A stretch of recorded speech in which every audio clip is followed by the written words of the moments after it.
دوستو ویڈیو شروع کرنے سے پہلے ہمارے channel Alhuda online Quran academy centre کو سبسکرائب اور ویڈیو کو لائک کریں۔ بسم اللہ الرحمن الرحیم۔ اسلامی تاریخ اصحاب الجنہ یعنی باغ والے۔ قرآن کریم کی سورہ قلم میں ایک باغ والے کا تذکرہ آیا ہے۔ یہ یمن کے علاقے زوران کا رہنے والا تھا۔ اللہ تعالیٰ نے اس کو خوب مال و دولت سے نوازا تھا۔ اس کے پاس ایک بہت ہی بڑا باغ تھا۔ اپنی پیداوار کا بڑا حصہ غریبوں اور مسکینوں پر خرچ کیا کرتا تھا۔ اپنے گھر والوں کا سالانہ خرچ نکال کر باقی مال اللہ کی راہ میں صدقہ کرتا تھا۔ جب اس نیک آدمی کا انتقال ہو گیا تو اس لڑکے نے کہا کہ ہمارا باپ تو بہت بے وقوف تھا کہ اپنی دولت غریبوں پر لٹا دیتا تھا۔ ہم ایسا نہیں کریں گے اور بالکل اندھیرے میں پھل توڑے باغ میں جائیں گے تاکہ کوئی ضرورت مند آ کر ہم کو تنگ نہ کر سکے۔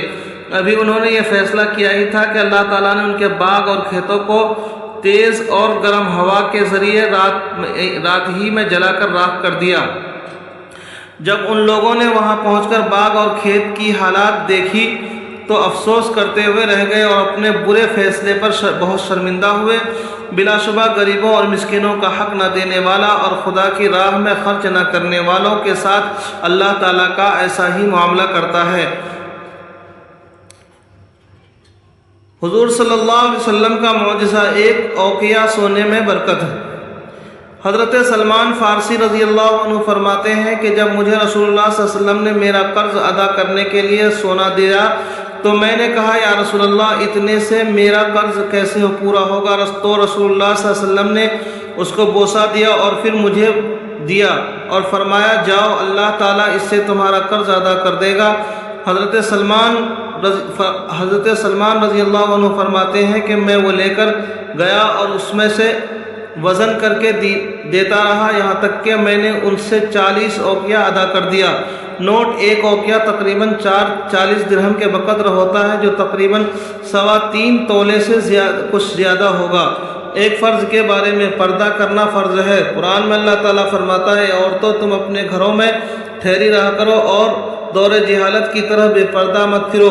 خلاصہ تمام مسلمان عورتوں کے لیے ضروری ہے کہ جب کسی شدید ضرورت کے تحت گھر سے نکلے تو اچھی طرح بدن اور چہرے کو ڈھانک کر پردے کا خیال رکھتے ہوئے باہر جائیں کیونکہ پردہ کرنا تمام عورتوں پر فرض ہے۔ ایک سنت کے بارے میں جہنم کے عذاب سے بچنے کی دعا۔ دوزخ کے عذاب سے بچنے کے لیے اس دعا کا اہتمام کرنا چاہیے۔ یہ نیک بندوں کی دعا ہے جو دوزخ کے عذاب سے بچنے کے لیے پڑھا کرتے تھے۔ ربنا اصرف عنا عذاب جہنم ان عذابها کان غراما انها ساءت مستقرا و مقاما۔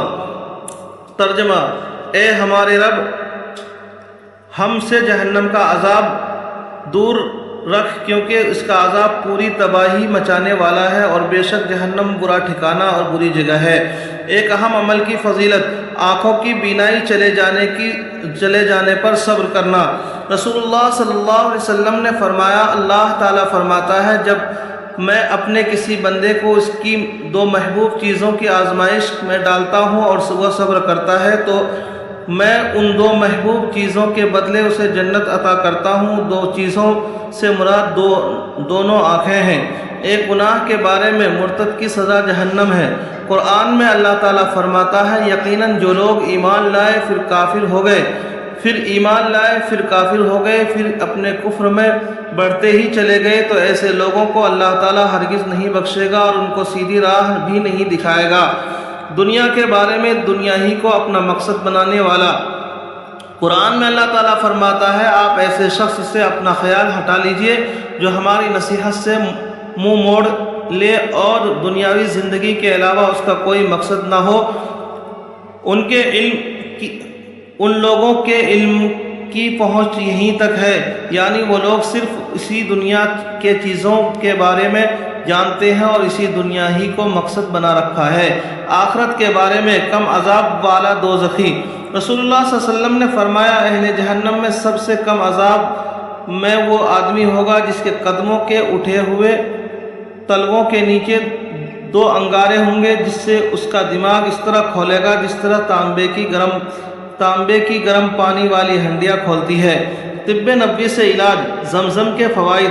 حضرت ابن عباس رضی اللہ عنہما فرماتے ہیں کہ مکمل خوراک بھی ہے اور بیماروں کے لیے شفا بخش بھی ہے۔ حضرت ابن عباس رضی اللہ عنہما نے زمزم کے بارے میں فرمایا یہ ایک مکمل خوراک بھی ہے اور بیماریوں کے لیے شفا بخش بھی۔